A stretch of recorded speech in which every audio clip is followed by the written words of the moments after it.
ಎಲ್ರಿಗೂ ನಮಸ್ಕಾರ. Welcome back to my channel. ನಾನು ಮಾಲಾ ಭರತ್. ಎಲ್ಲರೂ ಹೇಗಿದ್ದೀರಾ ಫ್ರೆಂಡ್ಸ್? ಹೋಪ್ ಎಲ್ಲರೂ ಚೆನ್ನಾಗಿದ್ದೀರಾ ಅಂತ ಅಂದ್ಕೊಂಡಿದ್ದೀನಿ.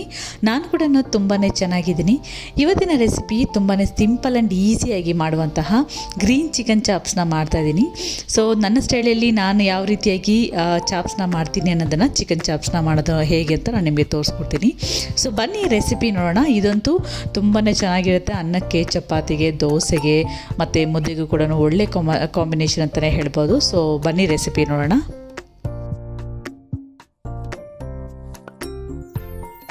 ಮೊದಲಿಗೆ ನಾವಿಲ್ಲಿ ಒಂದು ಮಸಾಲೆನ ರುಬ್ಕೋಬೇಕು. ಸೊ ಅದಕ್ಕೆ ಒಂದು ಮೀಡಿಯಮ್ ಸೈಜ್ ಈರುಳ್ಳಿ, ಸ್ವಲ್ಪ ಬೆಳ್ಳುಳ್ಳಿ, ಶುಂಠಿ ಮತ್ತು ಕರಿಬೇವು, ಕೊತ್ತಂಬರಿ ಸೊಪ್ಪು, ಪುದೀನ ಸೊಪ್ಪು, 2 ಚಕ್ಕೆ, 2 ಲವಂಗ, 1 ಟೀ ಸ್ಪೂನಷ್ಟು ಹುರ್ಗಡ್ಲೆ, ಅರ್ಧ ಟೀ ಸ್ಪೂನಷ್ಟು ಜೀರಿಗೆ, ಅರ್ಧ ಟೀ ಸ್ಪೂನಷ್ಟು ಕರಿಮೆಣಸು ಮತ್ತು ಸ್ವಲ್ಪ ಪಾಲಕ್ ಕೂಡ ಹಾಕೋತಾ ಇದ್ದೀನಿ ಫ್ರೆಂಡ್ಸ್. ಆ ಒಂದು ಕ್ಲಿಪ್ ಇಲ್ಲಿ ಮಿಸ್ ಆಗಿದೆ, ಹಾಗಾಗಿ ಸ್ವಲ್ಪ ಪಾಲಕ್ ಕೂಡ ಹಾಕೋಬೇಕು. ಇಷ್ಟನ್ನು ಹಾಕ್ಕೊಂಡು ಚೆನ್ನಾಗಿ ಇದನ್ನು ನುಣ್ಣಗೆ ರುಬ್ಕೊಬರಬೇಕು.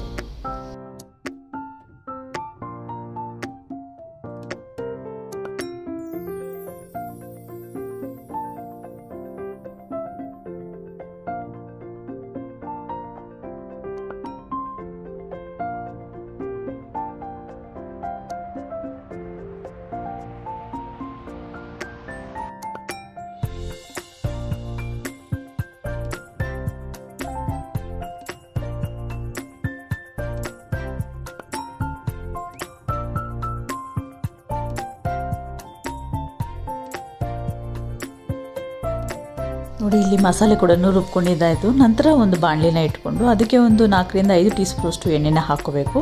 ಅದು ಹಾಕ್ಕೊಂಡಿದ್ದಾದ್ಮೇಲೆ ನಾವಿಲ್ಲಿ ಏನು ರುಬ್ಕೊಂಡಿದ್ವಲ್ಲ ಆ ಮಸಾಲೆನ ಕೂಡ ಹಾಕ್ಕೊಂಡು ಚೆನ್ನಾಗಿ ಹುರ್ಕೋಬೇಕು, ಹಸಿ ವಾಸನೆ ಹೋಗೋವರೆಗೂ.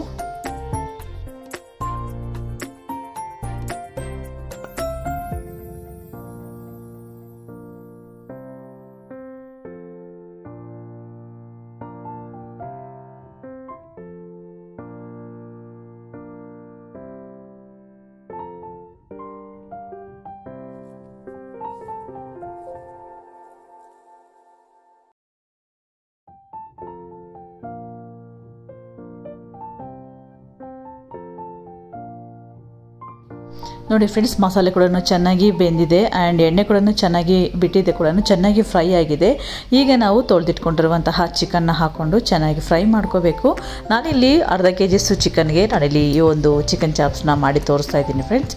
ಸೊ ತೊಳೆದಿಟ್ಕೊಂಡಿರುವಂತಹ ಚಿಕನ್ನ ಕೂಡ ಹಾಕ್ಕೊಂಡು ಇದನ್ನು ಚೆನ್ನಾಗಿ ಫ್ರೈ ಮಾಡ್ಕೋಬೇಕು. ಒಂದು 10 ನಿಮಿಷ, ನೀರಿನಂಶ ಎಲ್ಲ ಚೆನ್ನಾಗಿ ಡ್ರೈ ಆಗಬೇಕು ಮತ್ತು ಮಸಾಲೆ ಕೂಡ ಚಿಕನ್ಗೆ ಚೆನ್ನಾಗಿ ಹೊಂದ್ಕೋಬೇಕು. ಅಲ್ಲಿ ತನಕ ಇದನ್ನು ಫ್ರೈ ಮಾಡ್ಕೋಬೇಕು.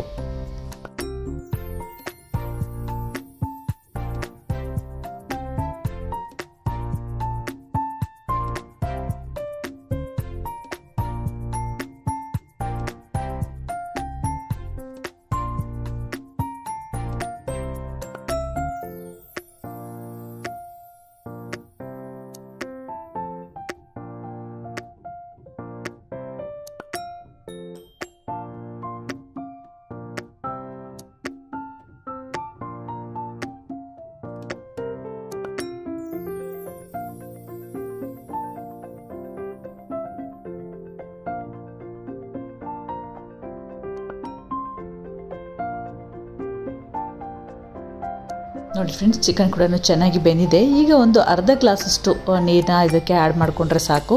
ಚಿಕನ್ ಚಾಪ್ಸ್ ಆಗಿರೋದ್ರಿಂದ ನಮಗೆ ಸ್ವಲ್ಪ ಡ್ರೈ ಆಗೇ ಇರಬೇಕು, ಸ್ವಲ್ಪ ಫ್ರೈ ಥರ ಇದ್ದರೆ ಸಾಕಾಗುತ್ತೆ. ಸೊ ಹಾಗಾಗಿ ಒಂದು ಅರ್ಧ ಗ್ಲಾಸಷ್ಟು ನೀರನ್ನ ಹಾಕ್ಕೊತಾ ಇದ್ದೀನಿ. ಇದು ಕೂಡ ಹಾಕ್ಕೊಂಡು ಸ್ವಲ್ಪ ಇನ್ನೊಂದು 5 ನಿಮಿಷ ಇದನ್ನು ಚೆನ್ನಾಗಿ ಫ್ರೈ ಆಗೋದಕ್ಕೆ ಬಿಟ್ಬಿಡಬೇಕು.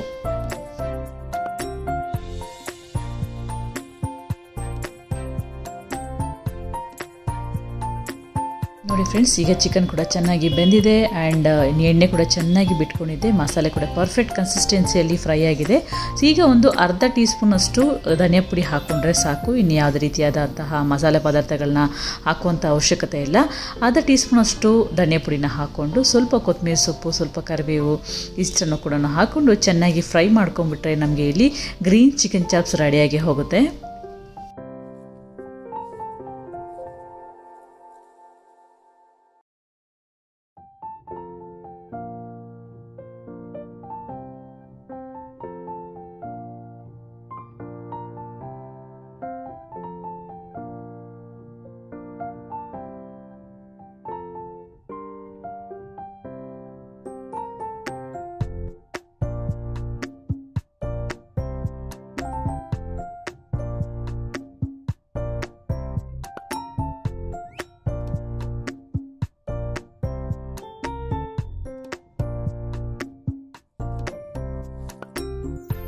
ನೋಡಿ ಇಲ್ಲಿ ಗ್ರೀನ್ ಚಿಕನ್ ಚಾಪ್ಸ್ ರೆಡಿಯಾಗಿ ಹೋಯಿತು. ತುಂಬಾ ಹೆಲ್ದಿಯಾಗಿರುವಂತಹ ಸಿಂಪಲ್ ಆ್ಯಂಡ್ ಈಸಿಯಾಗಿ 10 ನಿಮಿಷದ ಒಳಗಡೆ ಈ ಒಂದು ರೆಸಿಪಿ ಮಾಡ್ಕೋಬೋದು.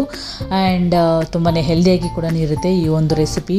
ಅನ್ನಕ್ಕೆ, ಚಪಾತಿಗೆ, ದೋಸೆಗೆ, ಮುದ್ದೆಗೆ, ಇಡ್ಲಿಗೆ ಅಂತೂ ಒಳ್ಳೆ ಕಾಂಬಿನೇಷನ್ ಅಂತಲೇ ಹೇಳ್ಬೋದು. ಖಂಡಿತವಾಗ್ಲೂ ನಿಮಗೆಲ್ಲರಿಗೂ ಇಷ್ಟ ಆಗಿರುತ್ತೆ ಅಂತ ಅಂದ್ಕೊಂಡಿದ್ದೀನಿ ಫ್ರೆಂಡ್ಸ್. ಒಮ್ಮೆ ಟ್ರೈ ಮಾಡಿ ಹೇಗಿತ್ತು ಅಂತೇಳಿ ನನಗೆ ಕಮೆಂಟ್ ಸೆಕ್ಷನಲ್ಲಿ ತಿಳಿಸಿ. ಆ್ಯಂಡ್ ಇದಾಗಿತ್ತು ಇವತ್ತಿನ ರೆಸಿಪಿ. ನಾನು ಈ ಒಂದು ರೆಸಿಪಿ ರೆಡಿಯಾಗಿರೋದನ್ನು ಬೌಲಲ್ಲಿ ಕೂಡ ನಿಮಗೆ ಹಾಕಿ ತೋರಿಸ್ತಾ ಇದ್ದೀನಿ. ಖಂಡಿತವಾಗ್ಲೂ ನಿಮಗೆಲ್ಲರಿಗೂ ಇಷ್ಟ ಆಗಿರುತ್ತೆ. ಟ್ರೈ ಮಾಡಿ ಕಮೆಂಟ್ ಕೂಡ ಮಾಡೋದನ್ನು ಮರಿಬೇಡಿ. ಸೊ ಇದಾಗಿತ್ತು ಇವತ್ತಿನ ರೆಸಿಪಿ. ಈ ಒಂದು ರೆಸಿಪಿ, ಈ ಒಂದು ವಿಡಿಯೋ ನಿಮಗೆ ಇಷ್ಟ ಆಗಿದ್ದಲ್ಲಿ ಪ್ಲೀಸ್ ಲೈಕ್ ಮಾಡಿ, ಶೇರ್ ಮಾಡಿ, ಕಮೆಂಟ್ ಮಾಡಿ. ಹಾಗೆ ಇನ್ನೂ ಯಾರೆಲ್ಲ ನನ್ನ ಚಾನಲ್ಗೆ ಸಬ್ಸ್ಕ್ರೈಬ್ ಮಾಡ್ಕೊಂಡಿಲ್ವೋ ಸಬ್ಸ್ಕ್ರೈಬ್ ಮಾಡ್ಕೊಳ್ಳಿ, ಸಪೋರ್ಟ್ ಮಾಡಿ. ಮುಂದಿನ ಒಂದು ಒಳ್ಳೆ ರೆಸಿಪಿಗೆ ಸಿಗ್ತೀನಿ. ಅಲ್ಲಿ ತನಕ ಥ್ಯಾಂಕ್ ಯು.